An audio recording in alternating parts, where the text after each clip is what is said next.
મુન્દ્રાની MPL કોલોનીમાં કોઈપણ કારણોસર મજૂરે આત્મહત્યા કરી લેતા અચાનક મજૂરો વિફર્યા હતા અને ભારે પથ્થરમારો કરવામાં આવી હતી.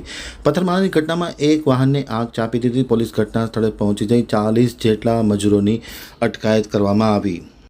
હજી મુન્દ્રા આમતક ન્યૂઝ બ્યુરોનો એક વિસ્તૃત અહેવાલ. મુન્દ્રા લેબર કોલોનીમાં મોડી રાત્રે પથ્થરમારાની ઘટના કરવામાં આવી હતી. મુન્દ્રા એમપીએલ કોલોનીમાં મજૂરો દ્વારા પથ્થરમારો અને વાહનોને આગ ચાંપી દેવામાં આવી હતી. લેબર કોલોનીમાં એક વ્યક્તિનું મૃત્યુ થઈ જતાં મજૂરો વિફર્યા હતા.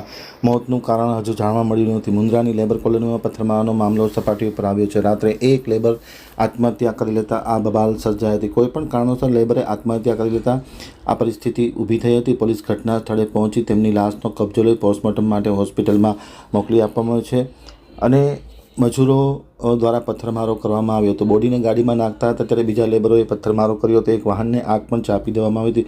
પોલીસે 40 જેટલા લેબરોની અટકાયત કરી છે. 307નો ગુનો નોંધી તપાસ શરૂ કરી છે. હાલ પરિસ્થિતિ થાળે છે.